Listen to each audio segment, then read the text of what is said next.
How we doing, people? Billy Big Balls here, episode 32. We just want to dedicate this episode in the memory of Robert Dalton. R.I.P.D. Billy loves you. Frankie loves you, Daldo.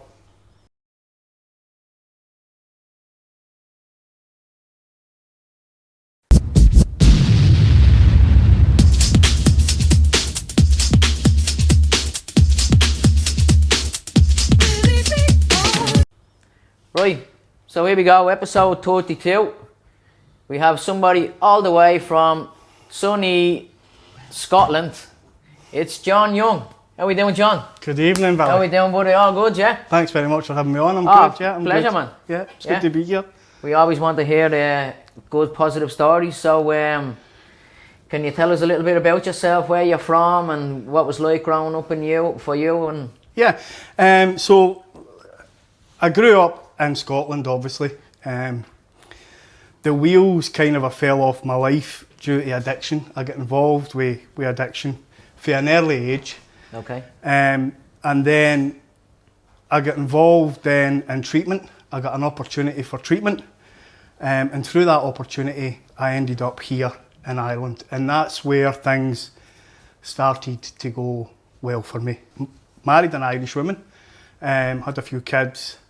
And I've been here now going on 13 years, living the dream. But it's mad to think back on it, you know, like it seems like I was 15, I was in the madness, and now I find myself sitting here talking to Billy Big Balls about my lived experience.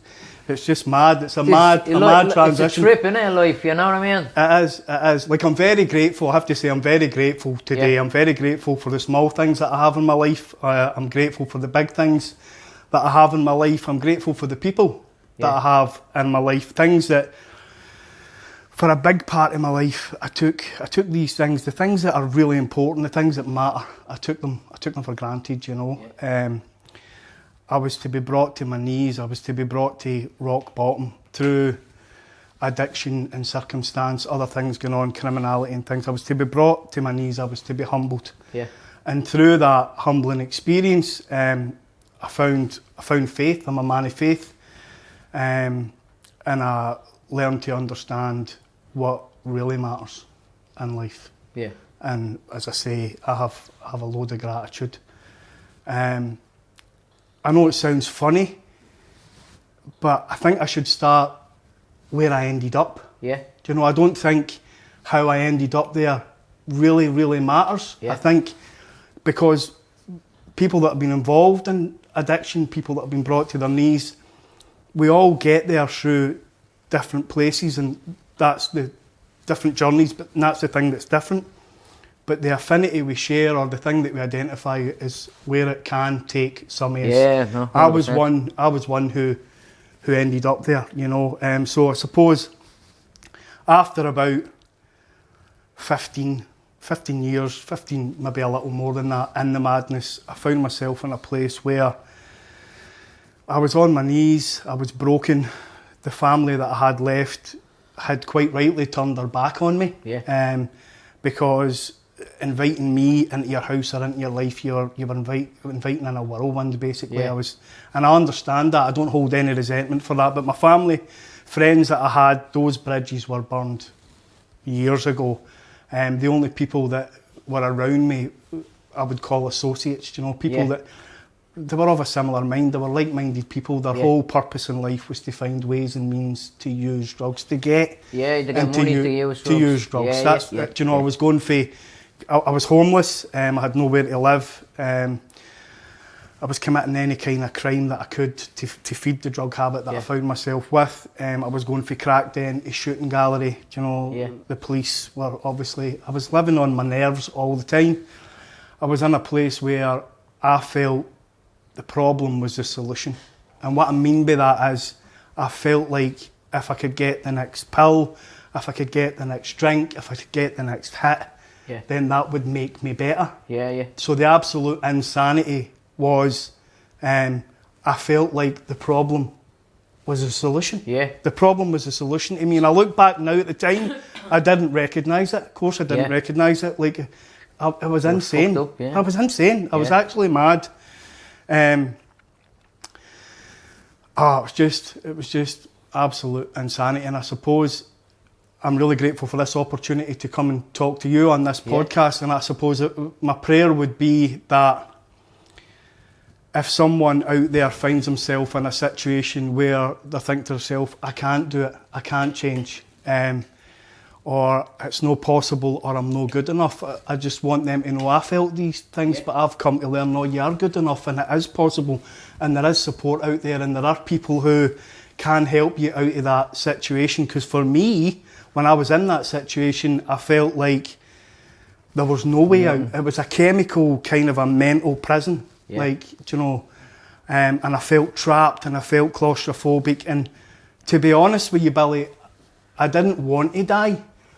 But if I didn't wake up for the last overdose, if I was the last time I was blue lit to the hospital and I was given that bump in Narcan and they brought me back at that time, if I wasn't brought back, I never had much to live for at that time. You know, it wouldn't have been such a big deal. In fact, it would have probably saved a few people in my life who did love me and did care for me, but had to close the door. A bit of heartache, a bit of pain. Certainly the people that I was tormenting and I was torturing in order to feed that habit, it would have saved them a bit of pain. You know, I felt like a scumbag. I felt like worthless. My self-esteem was on the floor. My self-worth was on the floor. Because I felt like I was what I was doing. That was my identity, do you know? And again, I felt like a failure because I had tried and tried and tried to stop. But I couldn't. It seemed like I couldn't. And I genuinely felt there was no way out. The end for me that I seen was overdose, do you know, or somebody catching up to me that I had done wrong and doing me in, basically. And some of the stuff that I was doing, I probably would have, you know, deserved it. So that's where I ended up. I ended up in that place, and I had tried lots of different things to try and get well, to not much avail. I had done different types of meetings. I had some success with the meetings, and I suppose if I had applied myself more, I might have had more success with that. I had tried addiction services, I had tried doctors, any way that people say, or anybody else had any kind of success, or even if somebody said you should try this, I was sick of it. I was sick of the life I was living. Do you know, like to say that if I died, it wouldn't. You can imagine. Yeah, you know? here, listen, we've all been there. You know what I mean? Yeah, no, Anyway, that was, as I say, I was in that hole. I was in that ditch for about 15, 20 years, and at the end, I was just absolute in despair. I was emotionally, spiritually, mentally, financially bankrupt. I was on the floor. Life, as I said earlier, had actually brought me to my knees. It had brought me to the end of myself. And I know that some of your viewers, they might watch this and they might be in a similar position, or they may know somebody that's in a similar position, and they might be like my family and they've had no choice but to shut the door, and you know, like, because what else can you do in that respect? And I just want to say that no matter how bad it seems, there is light at the end of the tunnel. There is hope. There is, even when it looks like there's no possibility of change. If it can happen for me, it has happened for me. I'm living proof that, you know, there's another way. There is another way. I don't know if, when this podcast goes out, if there's a description or whatever, that we could have some numbers or whatever that people can reach out to for help if you find yourself in that position, you know, because I'll tell you what happened. I was in that place and I felt like, you know, I was going to die like that. My brother was a Christian. Now, he had shut the door on me as well, even although he loved me and he had a Christian love for me. He had a family at the same time. He had a little girl at the time. And he said to me, look, John, I love you. I can't have you in the house, no when you're like this. But if you want, on a Sunday, if you want to come along to the church, he attended church, he was clean living, completely different lifestyle than me. Clean living. He said, look, if you want to meet me, you can come and see me at the church. And when I went to the church, he gave me a change of clothes. I smoked at the time, so he gave me a pouch of tobacco, you know. The church were good to me. They let me shower in that because, as I said, I was homeless. I was kind of a sofa surfing.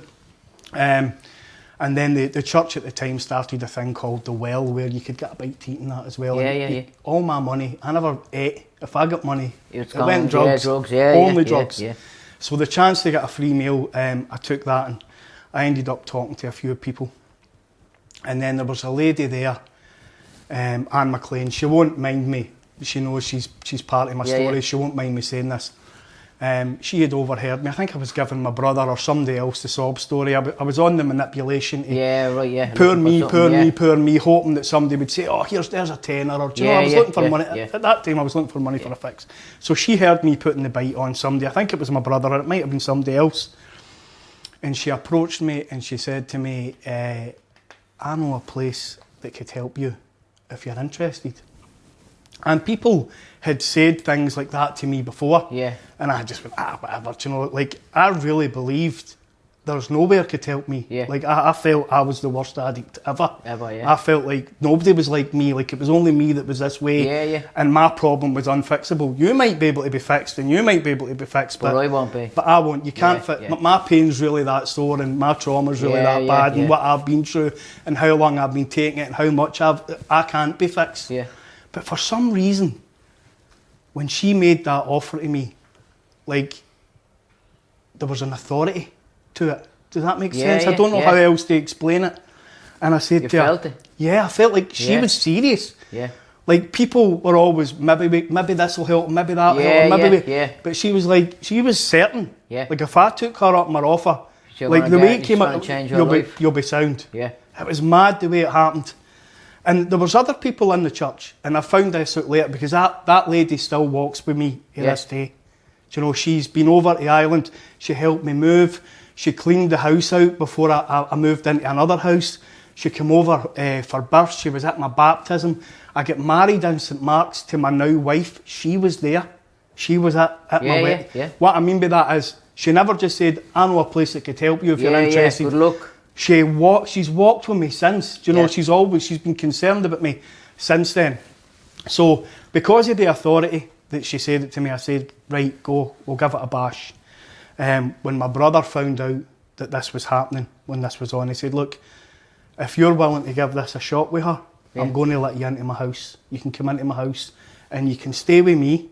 Obviously, there was ground rules that he put down and different. You know, he laid down the law. He was no fool. He was a Christian, but he was no fool. He said, you won't be using drugs. You won't be going anywhere. Anywhere that I go, you'll be going with me. I won't be leaving the house alone. But until you manage to get this place, you can stay with me if you're interested. Like, all right. So I took him up on his offer, and she said, meet me here at the train station. Went to the train station, she took me up, I had my interview, but there was a problem. I had a warrant. When I had went to stay with my brother then, he'd made me get my legal issues sorted and all that. So I had to go in, because I had a warrant. He didn't want the police coming to the door, what have you, so he made me sort it out. So I went to see the lawyer. The lawyer arranged for a walk-in, but in the meantime I had been up to Bethany. So I go up to Bethany. Bethany is an organisation that helps mental health, addiction and homelessness. That's their remit. They're quite a big charity organisation, a Christian organisation. They operate out of Leith, Edinburgh, which is mad because where their building is, I don't know if you've ever seen the film Trainspotting. Yeah. So Trainspotting, Day Flats, where Day Flats are, where that was filmed, when I was on the programme and I was in Bethany, my window, or the room that I was in second, the window looked onto Day Flats where that was filmed. It's a mad spot.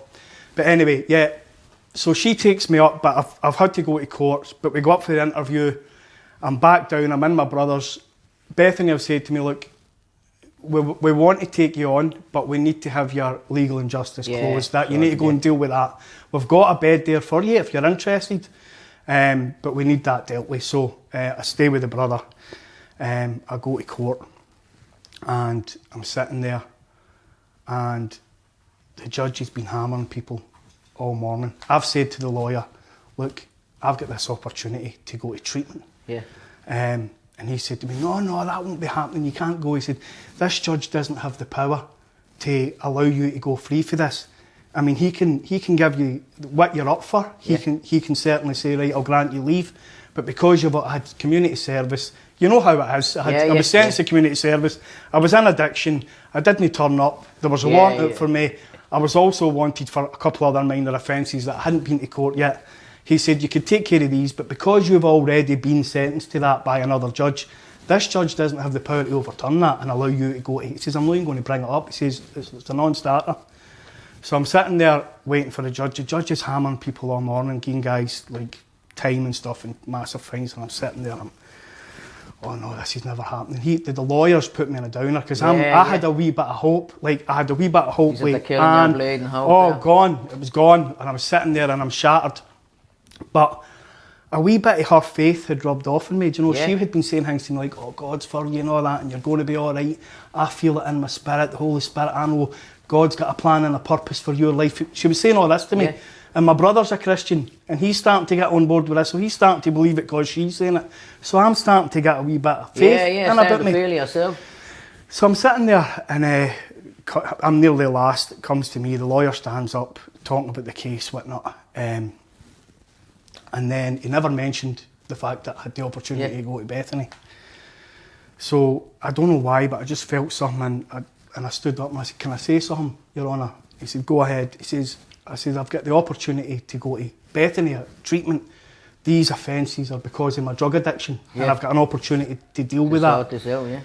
He says, have you got a letter for the treatment centre? I says, no, they never gave me a letter. A letter, He says, have you got a member of staff with you? I said, no, there was no member of staff sent here with me. They just said that I had to deal with this. And have you been for an interview? He said. I said, yeah, I've been for an interview. And they said to me, depending on the decision you make here today, if you grant me leave, I've got a bed in the Bethany. And he said, this could be the end of all your problems, Mr. Young. And he banged down the gavel. And that was the first time it felt like in years that something had went my way. Something had went my... You've no idea what that inspired in me, that judge had... Even after the solicitor had said, it's not happening, the judge went, no, it is happening, and banged down the gavel and sent me on my merry way rejoicing. But there was an upshot to that. And I know I'm jumping ahead here, but it's connected to this, so I want to kind of finish the story off, if you will. So at the end of the programme then, I've done 18 months in Bethany. I get the opportunity, shall we say, to come over to Ireland. That's how my opportunity presented itself to come to Ireland. It was to be part of a homeless service, a well-known homeless service in town. Through meeting my now wife, she had come over to the treatment centre I was in. She explained to me I was involved in something similar, but this one was a lot bigger, and it just that's where my heart was. Wanted to give back. I wanted to give back. For my whole outlook, my whole heart was changed. So however, to do that, I had come over here. I went to an interview for an internship. And I had caught the plane over. I'd come over. I'd met with the people. Actually, someone Derek, he was part of that panel that interviewed me to get that internship. So I flew over, and when I come over, everything went well. I was granted the internship, and I was making my way back to Ireland. And on the way back over, because this was still outstanding, it triggered passport control. Oh, for fuck's sake. So I got to the other side. The guards, the police are waiting on me, airport police. Jump into the van, a warrant for you, we need to take you, process it. What's the warrant? I'm in treatment, I've not done anything, blah, blah, blah. So we find out that what the lawyer was saying was true. That judge didn't have the power to let me go. He shouldn't have let me go. And that thing that I felt, I believe that to be the Holy Spirit. Do now stand up in faith, basically, that's what. And when the police... When I was telling them that I was just in Ireland, I'm going to work in a homeless service, and I'd changed my life, and they're reading my rap sheet as well, so they've obviously got my rap sheet before they've come to pick me up for the warrant. They've probably seen the warrant triggered, and that's what's interested them, me coming back to Ireland, is the rap sheet. So I'm talking to them, and they're talking to me, and they're starting to ask me questions about what is it criminality that happens first, or is it drugs? How did you manage to change your life and all this? So they agreed to take me to the Livingston police station. I went down there at Livingston police station, and they go in, and I'm saying to the bar sergeant, look, I'm in treatment, I'm on a curfew, I've just come back from Ireland, as far as I'm concerned, I have no warrants. He's telling me what it is. Yeah. I've told him I've been to court for it and all that. What's going on? But the upshot of that is they let me go eventually. They decided to call. I was a bit of a messer. I had on the programme, I was a bit of a messer, so the police had phoned into the staff in the treatment centre and said, "Oh, I'm PC PC Plod, and we've got John Young here, and we're going to arrest." And they didn't believe that I was in court. They thought I was on the wind up. They thought I was having a laugh with them. But no, then she had to call back the station that they were, and then she got the confirmation that actually that was it. And she told them the same thing. He's on a curfew. He better be back here. If he's not back here, there's going to be trouble. So they ended up letting me out. They let me out. They sent me back, but I had to go back to court. So I went back to court, and when I went back to court, they didn't have a clue. They never had a clue what was going on, how I was there. They couldn't get docket numbers and all that. I had to wait to the very last. But I say all that to say this. When I get called forward again at the end of the day, they still couldn't figure it out. I explained the story of me going to treatment and all this sort of stuff. And at this stage, I think I was 12 months in or 13 months in, and they said to me, "Do you have a letter for the place?" I said, "Yeah, I do. I have a letter for the head of emergency and resettlement." There you go, there's that. "Do you have a staff member with you?" I said, "Yeah, I do. I have my key worker with me today. She's willing to take the stand and testify to my progress if I need to." And he looked at the letter and he looked at me and he said, "No further order." He banged on the gavel and I walked out of court and I was free. And that's the last time I was ever in trouble. I've done the programme that I did, as I mentioned before. It's a Christian organisation. So I'm jumping back to now where Anne McLean has taken me up to the treatment centre. She's got me booked in. The case has been sorted, so I've been able to take my bed. I take up my bed in the treatment centre, and I'll never forget the relief. I don't know what I was expecting the treatment centre to be. I had visions of it being something completely different from what it was. I thought it was going to be like a concentration camp or something. Yeah, exactly like that, Billy. That's the way I felt it was going to be. I felt like it was going to be all doom and gloom, whip cracked to you, strict, not being able to laugh or fart or breathe, any of that sort of stuff. Across you. I remember years ago somebody was going on about a treatment centre and they were saying to me, "You know what, they make you do this and get up at a certain time. You have to put fucking rags on your feet so you can wash the floor when you're walking," and all. I was like, fuck off, I'm not going into a treatment centre. I had heard like a concentration camp, I had heard stories like that as well. And to be honest with you, I'd never heard nobody in my circle had I bumped into that was on drugs, had I bumped into, and they'd come back and said, "Oh, I was in a treatment centre."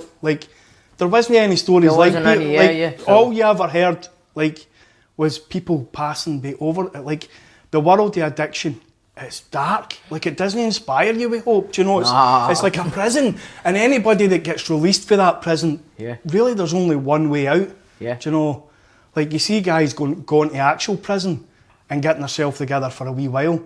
But more often than not, they come out of there and they're right back at it. Right the night. It's just a break. So I don't know what I imagined it to be. I don't know what in my mind, but I didn't imagine it to be the way it was. I get in there, and I remember when I was getting my induction and that, I had hardly anything, Billy. I was in addiction for years. I had the clothes on my back. My brother had given me a couple of wee bits and bobs here and there, what he could. He's not got a lot of money himself, so he helped me how he could, sent me on my way. But I had virtually nothing. But I remember getting there, and as soon as I walked in there was just a feeling of, it's going to be all right. You have everything. I'm never ever going to have to go back there. I had nothing, but like you say, I had everything. Do you know? It was like a feeling of peace or security. It's hard to explain. I don't know how to explain it. It's and the I get power of knowing, isn't it? You just it's know. relief. Instead of guessing, no, will this work? I want it. It felt like there was no uncertainty. It's like that. I knew, clarity. Just knowing that I had a bed that night. I said to you earlier, I'm grateful for the small things, right? And that we're going on now, nearly on 13 years after these events that I'm talking about. But these were the main events in my life. That when I changed. But I'm still grateful because I remember days I had to go without a shower. I had to go days without a shave. I remember I had to go days without eating. I went 3 days one time without eating anything and in a joker. So even after all this time, And the people in my life as well, I was isolated. It was a dark place. And I think getting to the treatment centre as well, it was community. Yeah. There was a community You there. start to talk with people, start to interact with other fucking humans. And they were basically, real. yeah. They were Yeah. real people. Do you know, there was none of this false, fake. They were like you. Yeah, Yeah. that was it. Like they were, Yeah, they you were exactly like, yeah. Exactly. Yeah, and you know what as well, we talked about this as well, you know, I think some addicts are some of the most interesting people you'll ever meet. They just had a fucked up life, like us all. Do you know what I mean? Creative, fucking, 100%. Like the amount of addicts I know that got off stuff and then the whole life's just changed and they got on, you know, like they're intelligent, like, you know, and people just thought, he's a scumbag, he's a drug addict, he's a blind, whatever, wrote off basically, you know. And then when you talk to someone like, I know loads of people, and you'd be talking to them and they'd be telling me, oh, I used to be a heroin addict, and I'd be like, really? Like, I never would have known, you know what I mean? Yeah. They're like an artist or a fucking, it's a solicitor, it's fucking everything, you know what I mean? Anything that they want to be so... Sorry to cut You're across, fine, you're fine. Because when you're an addict, you know what it's like to have to go out and get things and you put your mind to something and you can do it, you know what I mean? Yeah. Like I was only talking to someone the other day, right, and I was saying, if I owned my own company and I was hiring somebody, and the two people came to the thing, you know what I mean, and one of them had all this, and the other fella was an ex-heroin addict or a coke addict or something, and he was at the get in his life, he'd be the first bloke I'd give the job to. Because he knows what it's like to have nothing. And he'll stay at this job and do his best, like the way I am in my job. Yeah. Like I go above and beyond in my job. And like, be grateful for it, the gratitude for it. 100%. Like, I'm sorry, not to blow me on bleeding trumpet here, but I'm going on my holidays, right, for a week. And you have to get 4 people in to do my job. Because I just do anything. I'll just, you know what I mean? Yeah. I know I do, sometimes in my job I do moan, fuck, I'm not doing that. I do it. You know what I mean? And they know I'll do it, you know what I mean? But that's my mentality. And that's the way I would be if I was hiring somebody for a company. And like I say, I was at a meeting and you ex-heroin addict, boom, the job is yours. Because I know that they're going to put everything they have into it. Yeah. Because they know what it's like to have fuck all. It's like in America, like if you have on your CV that you're in a 12-step program, you're actually more likely to get the job. Because you know that you have to put a bit of work into yourself. Whereas in Ireland it's backwards. It's the opposite, I don't want to speak too much about the work that I do or the organisation that I'm involved with, but I will say this. I was a manager recently and I was basically in charge of recruitment. Yeah.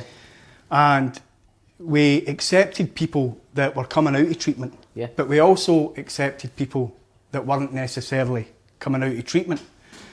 And a concern was brought to me that maybe we were getting a bit too heavy on the recovery side of things. Because of course, if it goes wrong, it can go wrong, it can go badly wrong.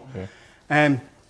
But I said, if you put the list of the people that we've got that are in recovery and they're coming out of treatment here, and you put the list of the people that are for other places here, tell me one of the people here that you would choose over any one of them.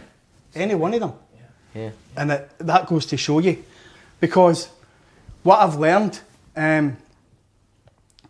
through working with people in recovery and in treatment is if they apply only 5% or 10% of what they put into their feeding their addiction, their life controlling problem, 10% at whatever it is they want to do, they're going to be extremely successful in that field. And the skills that you gather while you're in addiction, those skills we put to use for the wrong reasons. Because what ways and means, again, like I said, my whole existence was ways and means of finding and using drugs. But the tools then that I'd gathered to enable me to do that are incredible. And if you still have those when you go back into, like you say, and that's what you're pointing to there, Billy, is that when you see these people who, and again, what does it take to get clean? That effort, you know, to pull yourself from the bottom, from the pit, back up onto your feet, and then to have any kind of success. what does that take? So if that's in that person, and it must be because they're standing before you, they're standing in front of you. So if that's in that person, what is that person capable of if they put their mind to it, if they just believe and they put their mind to it? And I have to say, that's one of the things that happened to me when I'll go back into Bethany, I was arriving in Bethany.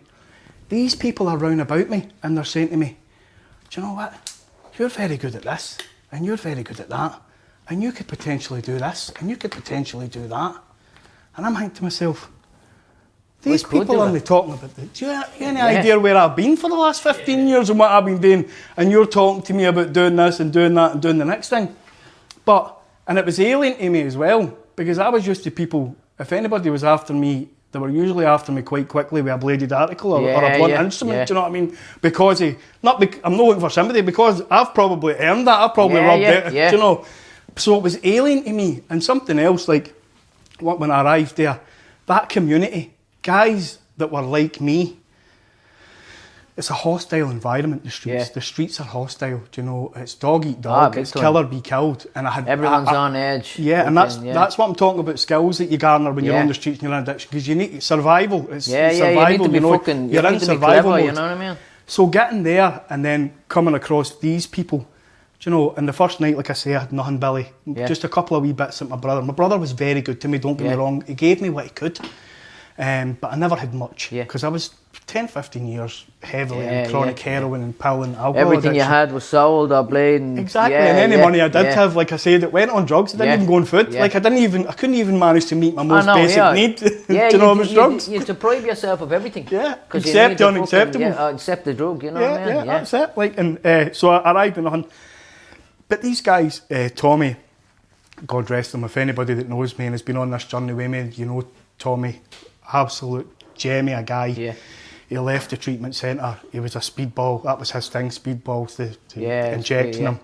And he left after so long, and he had a turn on basically, and it took him, and we miss him. But anyway, he's there that night. His family owned a taxi firm, like a big taxi firm, so he had loads of money. Like, it just shows you addiction's indiscriminate. He could have had the best life, life. I mean, he had a good life anyway. Like, even in addiction, like, he had all the toys, do you know? He had all the clothes, he had all the gold and the jewellery and all this. So he had all of that. He just loved getting mad with it. That was it. And it didn't matter what he had. It didn't matter what it was. He loved getting mad with it more than that. So I get into the treatment centre. And he sees that I've got nothing. And he's there only the same, maybe a week or two ahead of me. And he sees, I'm like, hold on a minute. And he goes up and I'm about the same size as him, do you know? Like, give it 3 months, I'm not about the same size as him. Do you know how it is? Because I was like that, do you know? And he was like that. Fucking eating everything then, I had what they called the Bethany belly, do you know? I had about, like, before long I was walking about with a bit, and I was proud of it. And I had looked at people.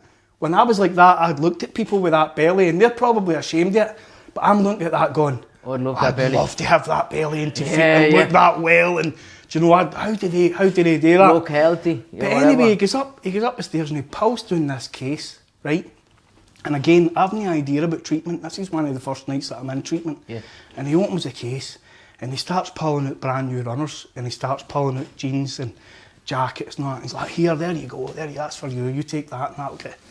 And I'm sitting there, I've been on the streets. So. Like, what the fuck does he want? I'm sitting here, what's the catch here, man? What's going on? And I was starting to go, a bit. He's probably a fruit or something. Because I'm coming off drugs and I can't even get a sentence straight together. Do you know, I'm starting to get a wee bit of peace and hope, but this is early doors. But it turned, I didn't know how to accept that. It was alien to me. Because you're suspicious of everybody. And do you know, like, and because of where I've been living and what I've been doing as well, I'm judging everybody by my standards, so I'm putting my thoughts and what I've done on him, do you know? And all I was out today for the last 15 years was take. So that's what I'm putting on him. So I'm thinking, what's the angle here? He's after something. What's he up to? How does this work? I've never been in treatment. He has. Do I owe him something, or am I going to have to be doing his chore? Or, do you know all that stuff? Or what? All that. Everything was. I didn't know what to think. It was that alien to me. I didn't know how to accept it. I didn't know how to accept generosity. I didn't know how to accept compliments. I didn't know how to accept love. I didn't know how to accept support. It was that alien to me. Like, it was madness. And I felt like as well, my self-worth was on the ground. On the ground, my self-belief was on. I felt like I didn't deserve it. because of what I had been doing, I felt like the life I was living, and I felt like if I was to die in that, that's what I deserved. Yeah. Because of the way I was carrying on, do you know? And if there's anybody home tonight that can, or when they're watching this, can relate to that, I want to say you are worth it. Yeah. You are worth something. You can do it with the right support. You can get out of that place. Because if I can do it being in that place, then you can. Yeah. Anyway, 18 months I had to be there, and that's where I became a man of faith. It was a Christian ethos. The programme was Christian ethos. Do you know, addiction is a hard problem to tackle. Do you know, a lot of people will shy away from it. Yeah. There's no many people other than people that have been involved. Now, there are the rare exception of people that go to college, they just interest them for psychology or whatever, they'll get involved in the field. Yeah. They've never been involved with addiction. None of their family members have ever been involved. They're interested in it, and that's what they do. But the majority of the time, it's been my experience that anybody that's going to go in and work in the addiction field, it's because they've been touched by addiction in some way, shape or form. More often than not, in their own life, personally. Sometimes it's because of a family member that's been touched by addiction, and there's a motivation there. There's a motivation there to hit back. You know, addiction becomes the enemy, and they want to kind of hit back. They want to help somehow. So I spent time there. I became a Christian. I believe Jesus. I had experience with Jesus. I had an encounter with Jesus. I believe that without faith I wouldn't be sitting here. I believe it was part of God's plan that I got there. I believe it was part of God's plan that Anne McLean came into my life, and I got that opportunity, and I was successful in that treatment programme. I stayed there for 18 months. I was discipled, I learned about addiction, I learned about different things, and I was soaking up that encouragement. These people loved me. That's what they did. They loved me back to life. You heard the story about so I told you about coming here and how I got here through my wife coming over to the treatment centre. So I'm jumping back in there during that time. I should say as well, by the way, at that time, I found out in the treatment centre, and I'll come back to meeting Susan in a minute, but I think I'm being prompted to tell you this, I'll tell you this. I found out in the treatment centre that I was Hep C positive. I found it, and to me, I didn't know what Hep C was. Yeah. I thought it was a death sentence. But anyway, I'll tell you the story how I found that out, because it's quite funny. So everybody's coming into the treatment centre, people that are new, and they're getting a day out to the doctor. They're going for this blood test. Yeah. And because they're getting this blood test, they're heading out to the doctors, they're having the day out, they're getting a coffee and all that, and it sounds like a good time. So I book onto that as well. I get this new trainee doctor, because I'm obviously studying, and she's the most bubbly thing. I'd been to see her before for different things when I first get in. And she came out, "Oh, how are you doing, Mr. Young? Let's go, follow me." And she was always bubbly and cheery. And she was like that when I went down to get the bloods taken for it. And then after, and that's the reason why I was there, I wasn't thinking for a second that N was going to come back yet. Yeah. That wasn't the reason why I wasn't there. I didn't have a concern that I'm going to be positive or something, you know. So I booked that on, so you get the pass and that, and you get your bus pass, and they let you go to the hospital and that, and the doctors and whatever you need to do. And so I get down there, and I'm going to get my results this time. And it's this same trainee doctor. Yeah. And she comes out, but this time she's no bubbly. And I know I'm getting in there to get the results. I know she's about to, and she comes out, she's no, "Oh, how you doing, Mr. Young? Come on in, it's good to see you." She just went, "Mr. Young, follow me." And my arse collapsed, man. Like, oh no. What is she about to tell me here? Here we go, bad news. So I'm walking in, and she sits me down, and she said, "I just have to let you know, you're positive for Hep C." And it was like somebody hitting me on the head with a bat. Yeah. I just, boom, and it was like my head was like, it was like vibrating all the way home, all the way back to the treatment centre. And got back to the treatment centre, I got prayer and different things. But yeah, I'm Hep C positive at this stage. And normally in the treatment centre, we had a psychotherapist, we had a key worker. You know, they spoke about our cases as a wider team, and they discussed things. You can't do anything without it being. It's intentional. They talk about it. It doesn't just happen. They talk about it. They make a plan. They approve it or they don't approve it. Yeah. But it's all in love. It's whatever's best for you. That's what they're going to do.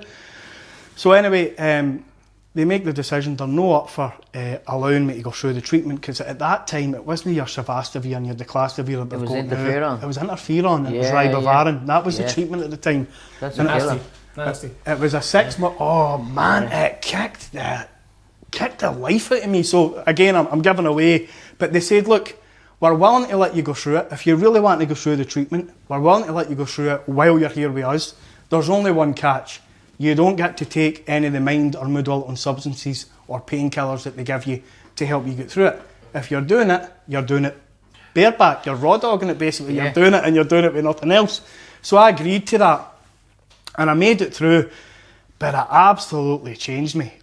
My whole personality changed. And really, I should have been kicked out of that place because I was gone mad. I was was really bad, throwing things about and shouting at people. And I've heard stories about people. I was going off my head, right? I was going off my head, and I went back into a slump, and I was feeling low, and I was feeling down on myself, and I was throwing a pity party, and why has this happened to me, and all that sort of stuff. But we got to the end, and actually I got to the 6 months, and when I got back to the hospital, I was supposed to be getting the all clear. They said, look, we need to keep you on it for a wee while because my viral load didn't go down to where it needed to be. So they wanted to keep me on it for another 3 months. So I got kept on it for another 3 months, and that was another nightmare thing. But anyway, at the end of it, the 9 months this time, so I'm going up here looking to get off it. Like I couldn't wait to get off. If they told me you need to stay on it, I would have told them no, I'll have another crack at it. I've got no more left in the tank, I'm done.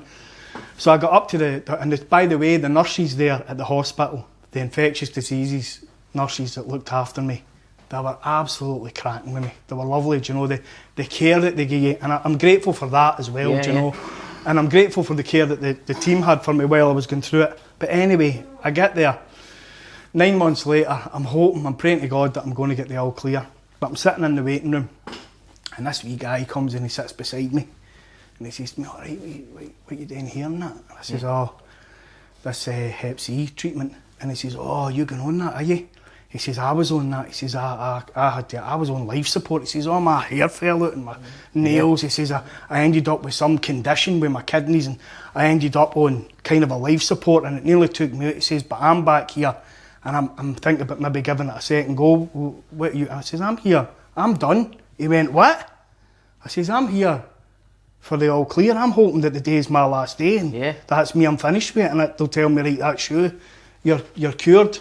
And seeing that guy and his journey, that snapped me out of the pity party pretty quickly. Do you know what I mean? Because we can be down there and we can be throwing the pity party. But it's that old adage, you know, there's always somebody worse off. Oh, big time. And if you look for the bad and you look at the negative, that's what you'll see. But if you look for the positive and you look for the good in the life, that's what you'll see.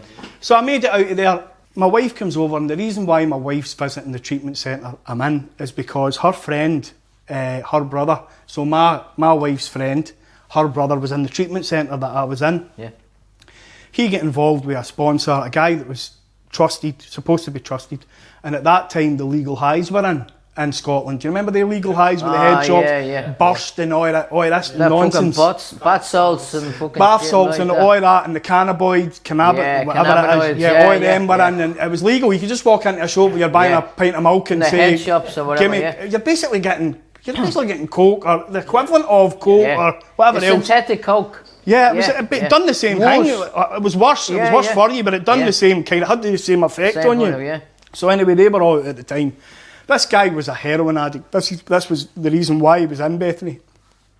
And he's having a hard time, as I say. He's getting involved with this guy who's a trusted individual who's coming and going for the treatment centre. Like, the guy's trusted, like he's you know, like, so he's sponsoring him. And he's having a hard day this day. And he could prove this by messages. This is what ultimately happened. But he sends the sponsor or whatever this guy was to a mentor, I don't know, like, I'm having a hard time, I'm having a hard day, I'm having a shit day or whatever. And your man is in the middle of a party with these legal highs.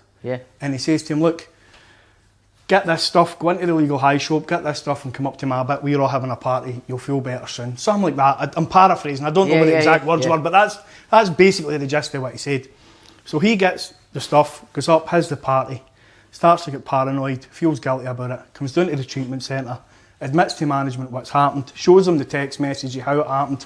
They say it doesn't matter, we have to, even though it's happened this way, we still need to exit you. Yeah. But what we're going to do for you is we're going to get you a treatment centre somewhere else. So you'll be door to door, from this treatment centre to another treatment centre.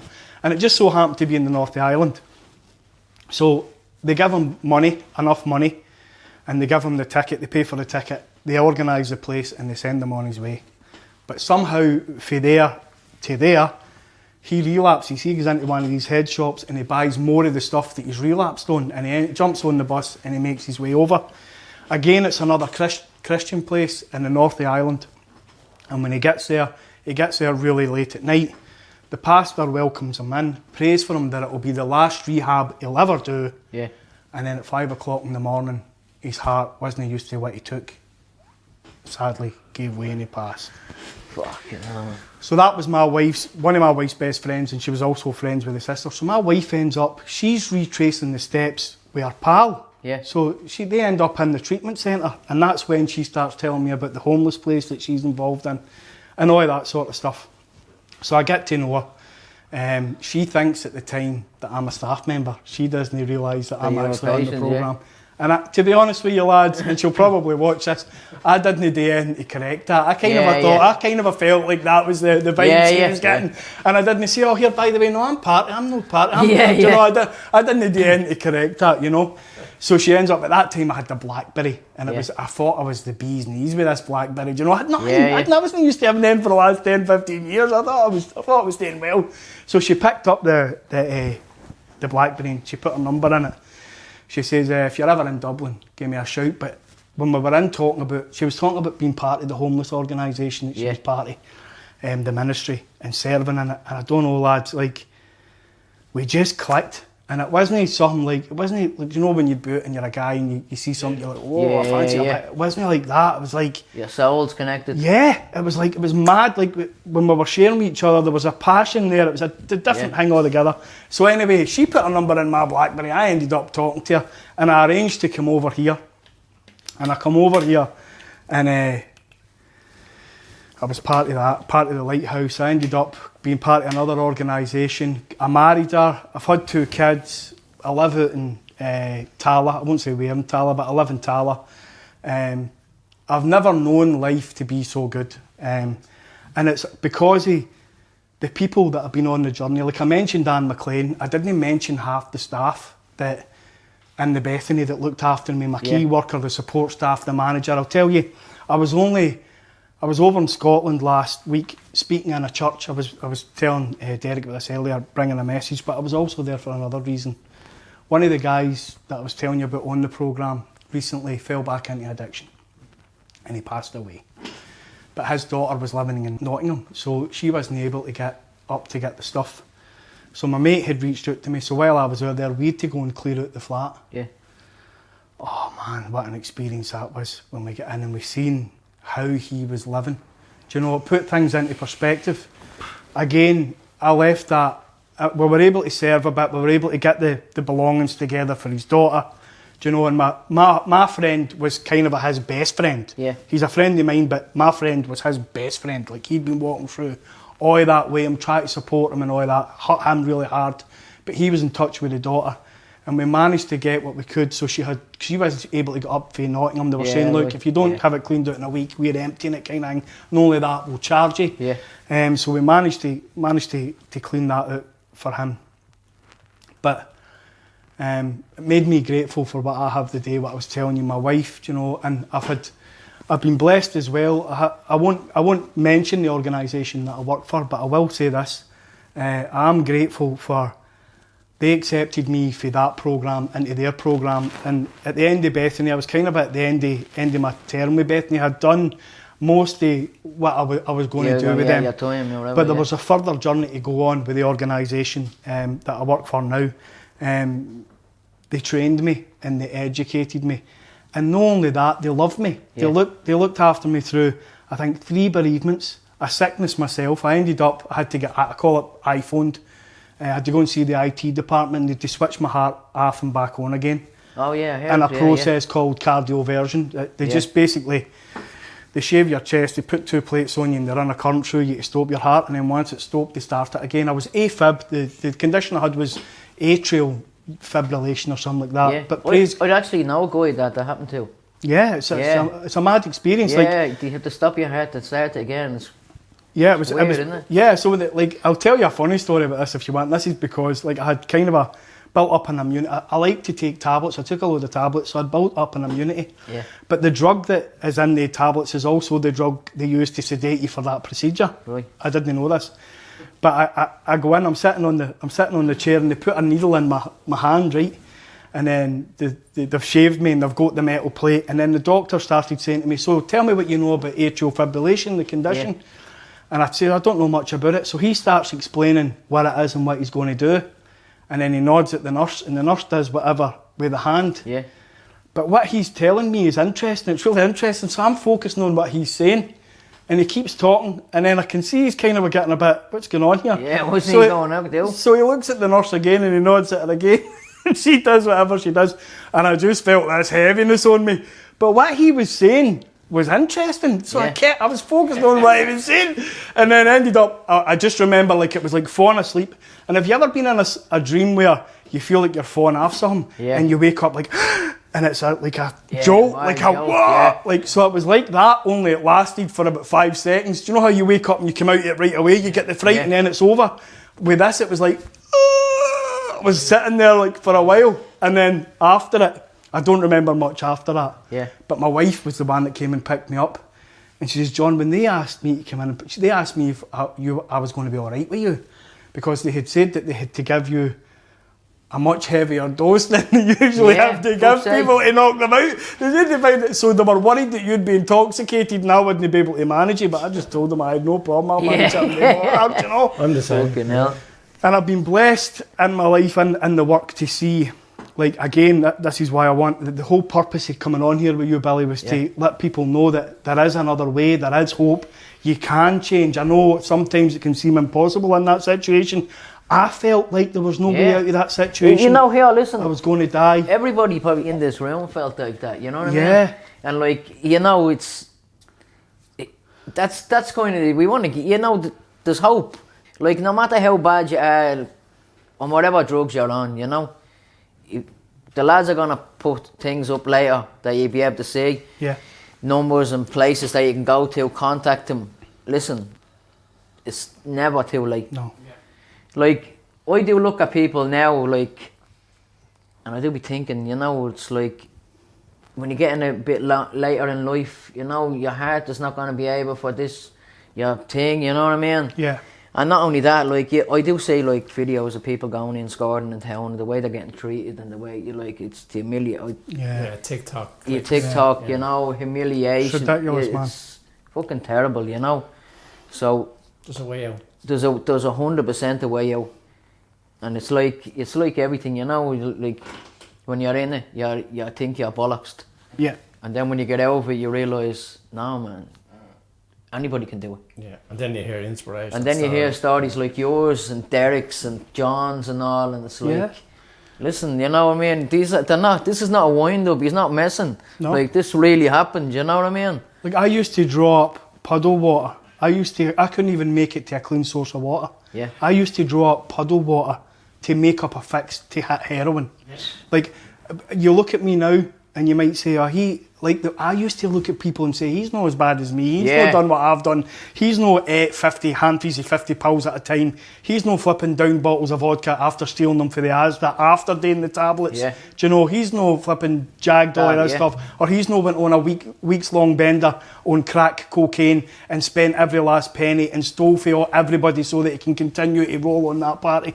I've done that, but I would encourage anybody that feels like they can't, pick up the phone. That wee bit of hope that I got when Anne McLean said to me, I know a place that can help you if you're interested.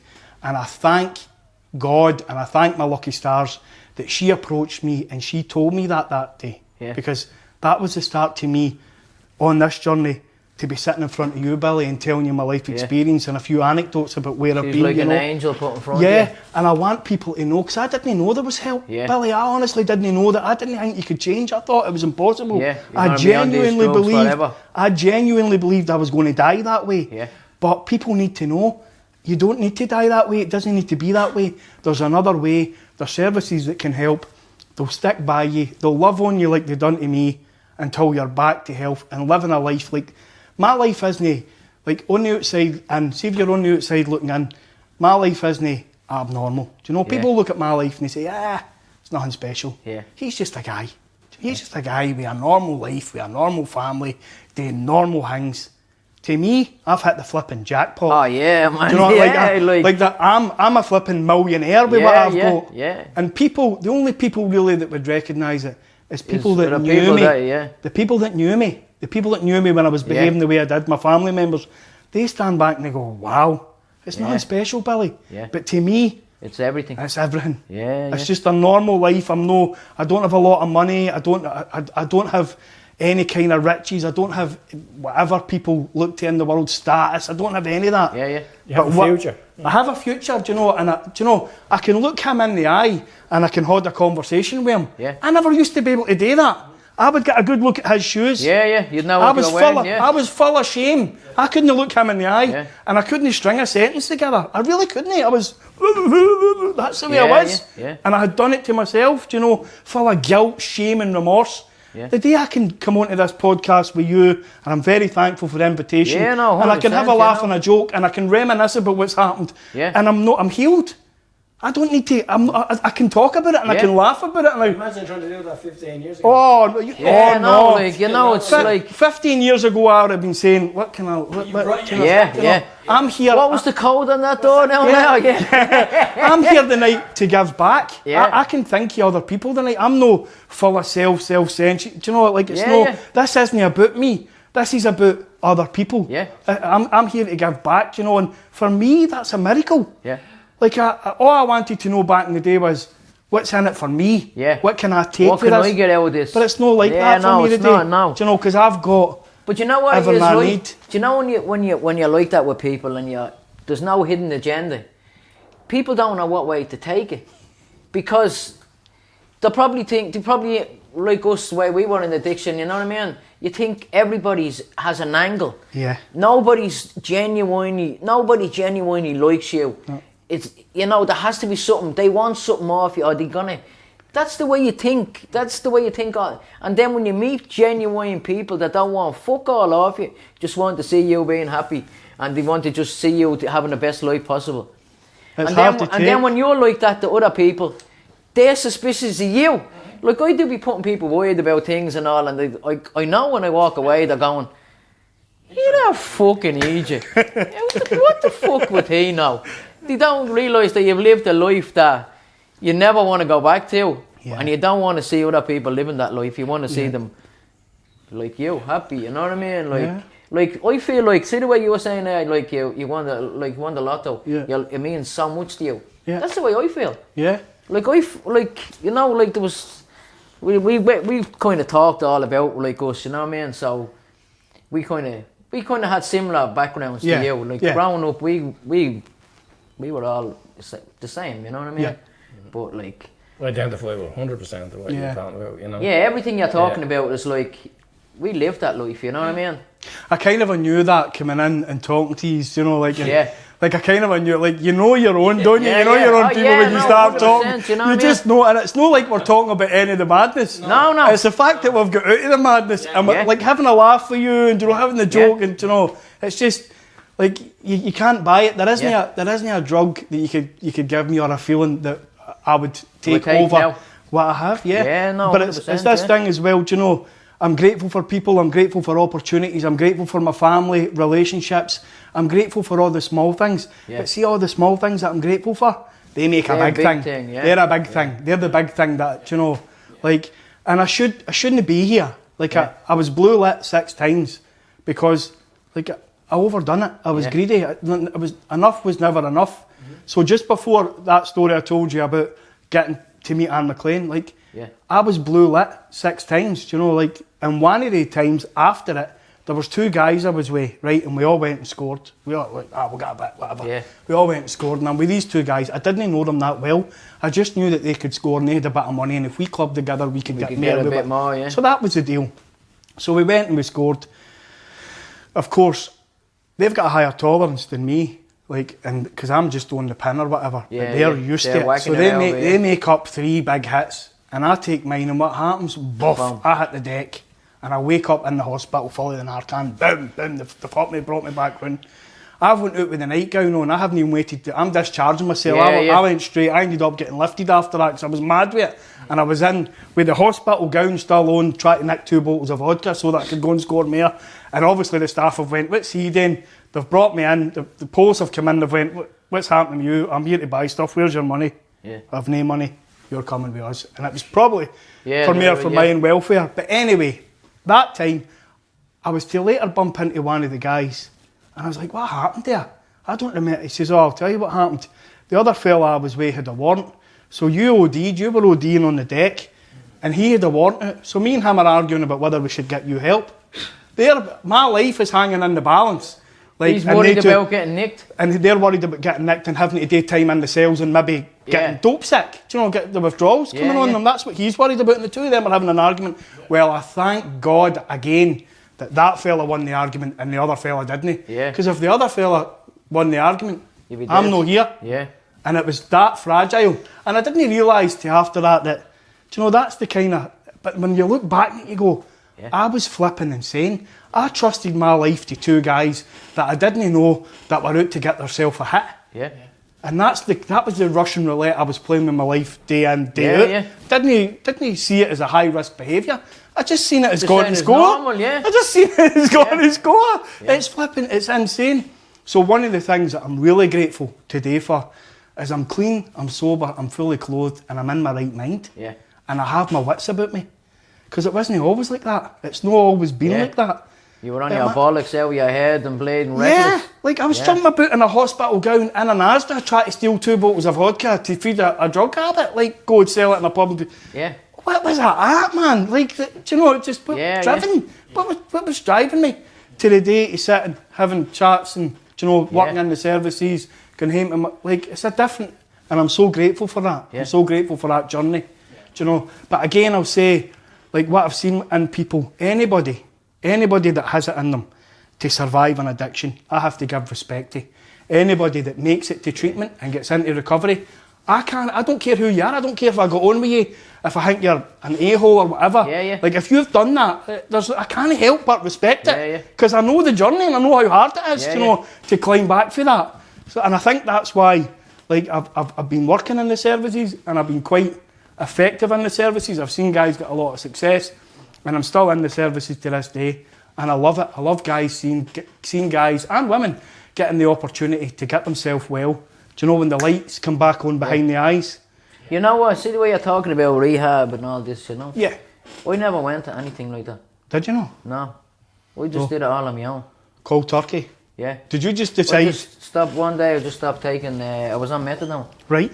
And one day I just woke up and said, I'm not taking anymore. Wow. I brought myself down like as low as I could. And then just gave it up. What was it then that triggered that? What triggered that for you to make that decision? Just sick of it I was, you know? Yeah. And I'd meet people that were fucking at the doing it. Yeah. And I was thinking, I need to get away from this. I have to get me, if I don't get my life sorted out now, I'll probably fucking never get it sorted, you know?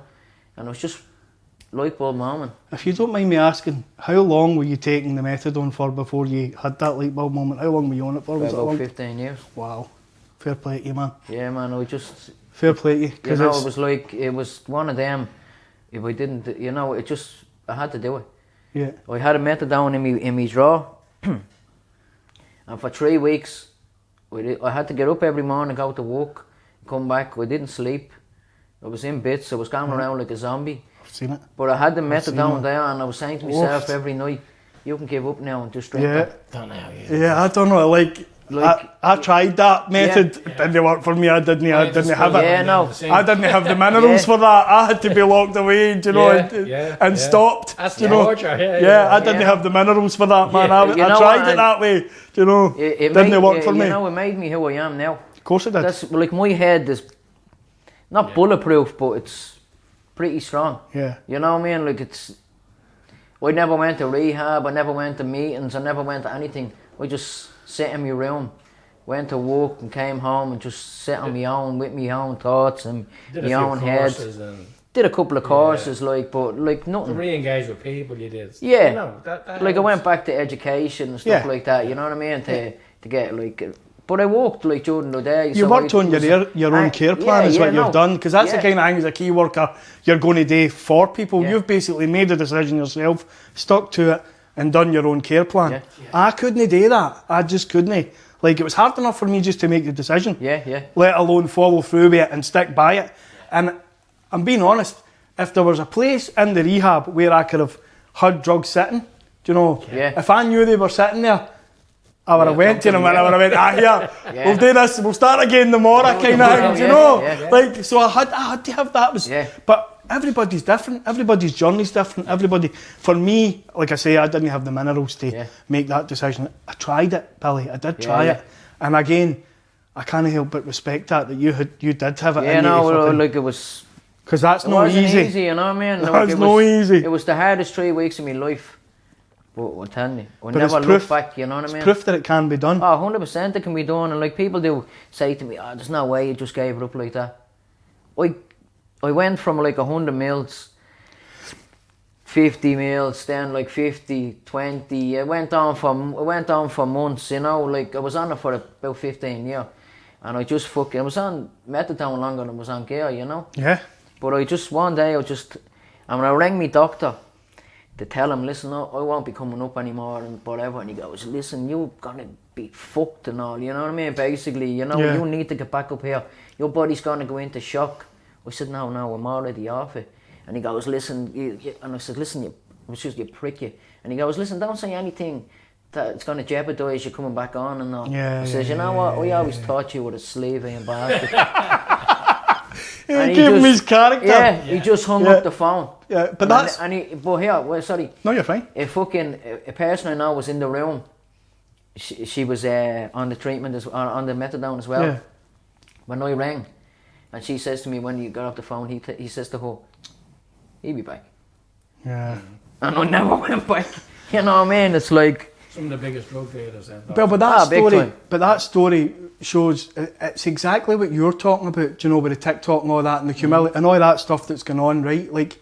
When you're in it, it's mad, and I can think of a few stories myself where you accept the unacceptable. Yeah.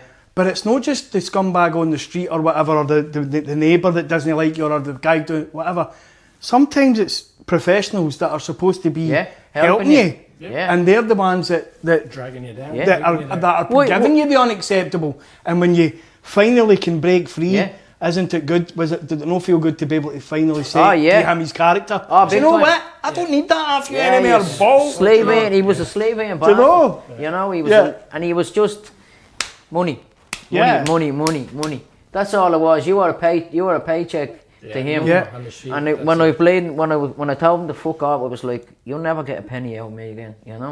He was a prick. Unfortunately, that's something that I've seen time and time again when people are looking to make that change, and they're part of a clinic or whatever. They don't want to release you. Their job, unfortunately, isn't to keep you. Yeah. And I've seen that, and unfortunately, that's the way it is.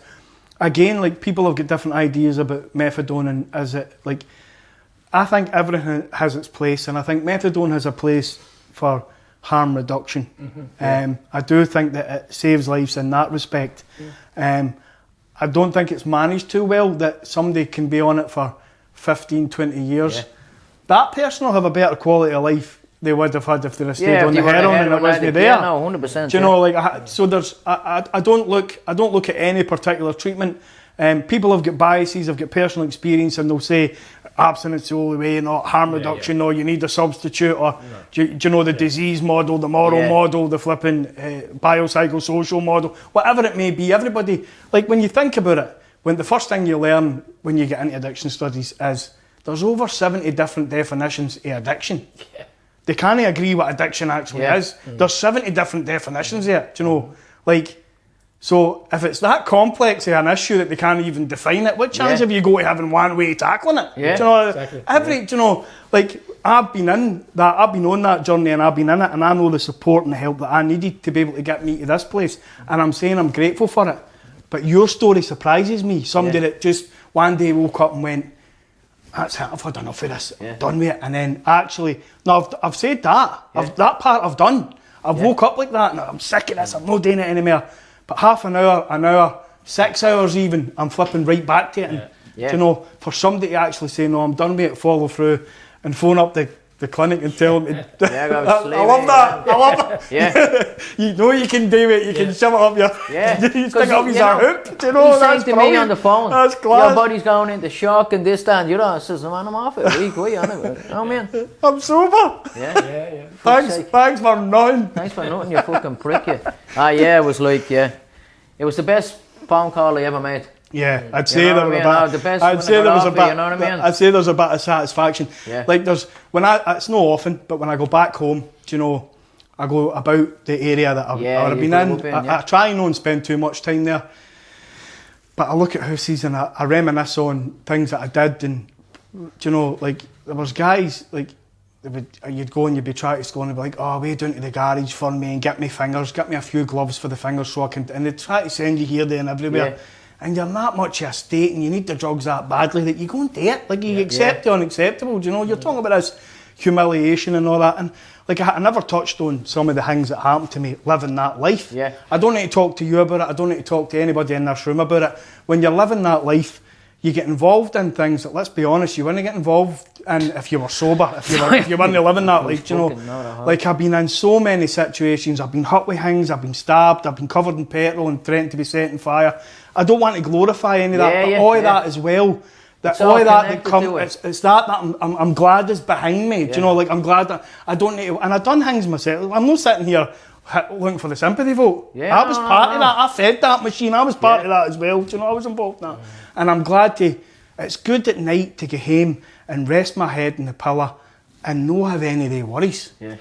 Close your door on your bum. I've got normal worries a day. Yeah. I've got normal worries. Do you know, I worry about my kids. I worry about my kids' health when they're sick. Do you know, I worry about what's happening at work. I worry about paying my bills. Yeah. The biggest worry is keeping the wife happy, innit? That's the biggest one. Like, if you've managed to keep her happy, you're doing all right. The rest of the things seem to go, do you know? The rest just falls into place. But I'm grateful for the worries. I'm grateful that they're normal. I'm not getting up in the morning with a monkey on my back, sweating, guts churning, head pounding, thinking, what am I going to do the day that I don't want to do in order to feed that habit? I've got freedom today to get money. Yeah. And that, do you know, that's it. I've done a lot of things that I'm not proud of, Billy. Like, and I was dancing to that tune. Like, I was dancing to heroin's tune, I was dancing to pills tune, alcohol, whatever it was I was addicted to at that time. I had to get that substance. Come hell or high water, I had to get that substance. And I sit here tonight and I'm free. I'm not in that prison. Like I can go 12 hours, 24 hours. I can go on a holiday. Yeah. And when I say I can go on a holiday, I don't mean I can afford the holiday or I can, do you know, what I mean is, I can just get up and go without worrying about, well, how am I going to feed my habit? How am I going to get, Or a letter from your doctor. With your methadone. Even that, I didn't have that. I don't know why, right? But see, any time I went and tried to get any kind of help, they wouldn't give it to me. No. Like, no, they just didn't trust me. Yeah. Do you know, like, they didn't give me, I was never successful at getting on a methadone program or any of that, which is probably a good thing. Yeah. Because I've seen the difference between a heroin withdrawal and a methadone withdrawal, and I'm going to be honest with you. Yep. I don't think I'd have been able. It was bad enough for me. I was a bad soldier. Yeah. I was bad enough with the heroin. If I had to go through what I've seen guys go through with methadone, I don't know if I would have made it. Do you know? It's a different animal. It's a different so, do you know, but they never ever gave me it. They wouldn't even give me a painkiller. I don't know if something on my record or something, drug seeker or something, because I was at that. I went to doctors and I tried to get pills out of them, and I tried, do you know, like anybody other. And I think they cottoned on to me eventually and they just went drug seeker, do you know, whatever it is they put down. And I think after that, they're just like, give him nothing, just send him on his way rejoicing.